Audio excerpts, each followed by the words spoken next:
안녕하세요. 인사이트 코리아입니다. 일본 선사 미쯔이 OSK가 운용하는 화물선이 또 대형 사고를 터뜨렸습니다. 포르쉐, 벤틀리 등 고급 차량을 4,000대 실은 선박에서 불이 나 대서양을 표류 중인 상황인데요. 피해 보상액이 1조 원 이상으로 예상되는 가운데 사고의 책임을 두고 국제적 소송 문제까지 거론되고 있습니다. 전 세계 외신들도 사태의 심각성을 잇따라 보도하며 주목하고 있습니다. 그런데 뜻밖의 관계자들 사이에서는 한국이 거론되고 있습니다. 해외에서 높은 신뢰를 받는 한국 선박은 3년치 일감이 꽉 차 더 높은 금액을 제시해야만 입찰이 가능할 정도인데요. 전대미문의 대규모 선박 사고와 오히려 한국이 주목받는 상황 지금부터 알아보도록 하겠습니다. 현지 시각 18일 CNN 방송은 포르쉐, 람보르기니, 벤틀리 등 폭스바겐 그룹 자회사의 고급 차량 4천여 대를 싣고 미국으로 향하던 화물선이 항해 도중 발생한 화재로 포르투갈 남서쪽 대서양에 표류 중이라고 보도했습니다.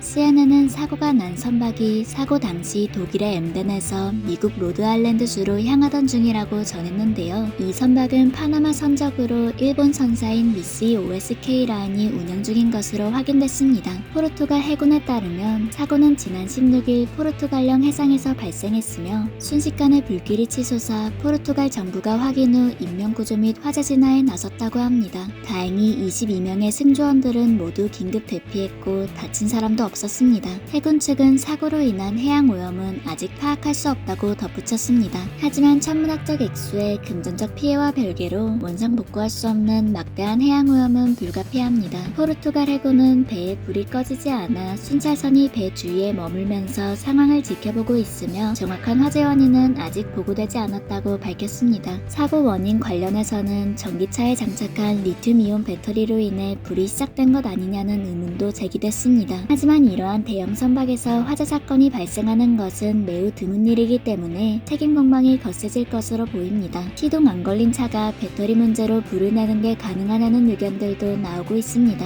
화재 규모가 커진 게 배터리 때문일 수는 있어도 애초에 선박이 높은 파도로 불안정하게 요동쳐 충격이 간 게 아니냐는 의혹도 나오고 있는 것이죠. 심지어 해당 선박을 운용하는 미쓰이 OSK사는 최근 들어 배가 두동강이 나거나 좌초되는 사고들이 유독 자주 발생하고 있다 보니 자연스럽게 일본 해운사와 조선소로 비난이 향하는 것입니다. 한때 세계 1위 조선 강국이었던 일본은 잇따른 일본산 선박의 사고에 휘말리며 이미 글로벌 선주들의 신뢰를 잃었습니다. 한편 아직 정확한 사고의 원인이나 피해 규모가 명확히 밝혀지지 않았지만 운반 중인 차량들이 모두 다 고가에 구하기 어려운 고급차이기 때문에 엄청난 액수가 될 것임은 자명합니다. 많은 매체에서는 1조 원이 넘는 보상이 이뤄질 가능성이 매우 높다고 하는데요. 사고가 난 선박 펠리스트 에이스호는 일본 선사인 미쓰이 OSK 라인이 운용하고 있지만 MOL 측은 코멘트 요청에 응하지 않았다고 CNN은 전했습니다. 수천 대의 고급차를 실은 선박의 화재는 결국 더 큰 문제인 공급 지연으로 이어지는데요. 이미 글로벌 자동차 업계는 반도체 부족과 물류 대란 때문에 공급망 문제를 심하게 겪고 있습니다. 저렇게 대량의 물건이 소실되면 저 주문 물량부터 시작해서 뒤로 물린 주문 물량까지 생산할 양은 쌓이는데 팔아서 번 돈은 들어오지 못하게 되죠. 돈은 못 벌면서 물건은 계속 만들어야 하는 상황에 해당 자동차 업체들에 예약해놓은 구매자들은 여기서 또 몇 개월, 몇 년을 더 기다려야 합니다. 구매자들이 예약을 취소하고 다른 업체로 가버리면 이미 만들고 있던 차는 돈 들인 것을 회수하지도 못하고 아예 자동차 회사들 수입이 마이너스가 될 확률이 매우 높습니다. 고객의 손해를 비롯해 차량 단가 상승분에 대한 손해 등 소송 비용이 눈덩이처럼 불어나 보험사가 큰 부담을 안게 되는 결과를 낳는 것인데요. 특히 미국 같은 경우 현재